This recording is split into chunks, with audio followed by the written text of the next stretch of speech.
Pakistan super league 2020 के draft में राशिद खान और मोहम्मद नबी को किसी भी टीम ने नहीं लिया। राशिद खान और मोहम्मद नबी पूरी ड्राफ्ट के दौरान मुंह तकते रह गए और किसी के टीम फ्रेंचाइज ने उन्हें नहीं लिया। पाकिस्तान के टुकराए जाने के बाद इंडिया ने आईपीएल में भी राशिद खान को टुकरा दिया। किसी भी टीम ने राशिद खान को नहीं लिया। राशिद खान को किसी भी टीम ने नहीं लिया। वो राशिद खान जो इंडिया को अपना दोस्त मानता था और पाकिस्तान को अपना दुश्मन, लिहाजा आईपीएल और इंडिया वालों ने राशिद खान को उनकी औकात याद। दोस्तों, राशिद खान ने पाकिस्तान के साथ क्या किया था और पाकिस्तान में कब पले बढ़े थे, हम आपको आगे इस वीडियो में बताएंगे। मगर अपनी वीडियो की बाकायदा आगाज से पहले आप सबसे गुजारिश करूंगा, हमारे इस चैनल को सब्सक्राइब करिए और साथ इस बेल आइकन पर भी क्लिक करिए ताकि आपको आने वाली नई वीडियो की अपडेट्स वक्त पर मिल सके। दोस्तों, पीएसएल 2020 के ड्राफ्ट में राशिद खान और मोहम्मद नबी ने अपने नाम दर्ज कराए थे, लिहाजा उनकी बोर्ड ने भी उनको इजाजत दिया था कि आप पाकिस्तान जाकर खेल सकते हैं। लेकिन किसी भी पाकिस्तान के फ्रेंचाइज ने इन दोनों खिलाड़ियों को लेने से मना किया, लिहाजा आईपीएल ने भी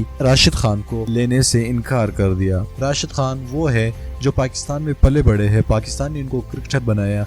इंजमामुल हक ने इनको एक हीरा था, इंजमामुल हक ने इनको तराशा और इनको वर्ल्ड क्लास बॉलर बनाया। लेकिन फिर भी वो पाकिस्तान के खिलाफ जब भी मैच होता है ये पाकिस्तान को ही आंखें दिखाते हैं। लिहाजा पाकिस्तान तो अब कुछ नहीं कह सकता राशिद खान को। पाकिस्तान के पास और भी कई अच्छे बॉलर और बैट्समैन है। राशिद खान को पाकिस्तान को इनकी कोई ज़रूरत भी नहीं है। लिहाजा जो जितना होता है, जिसकी जितनी औकात होती है, वक्त उसे सब कुछ बता देता है।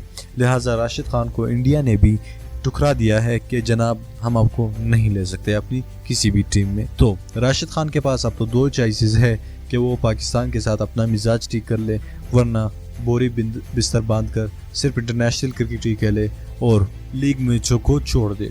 दोस्तों, अगर आपको हमारी आज की ये वीडियो अच्छी लगी है तो लाइक ज़रूर करना। दोस्तों, हमारे चैनल को सब्सक्राइब करिए और साथ में अपने प्यारे ख्यालात कमेंट बॉक्स में ज़रूर दीजिएगा। अल्लाह।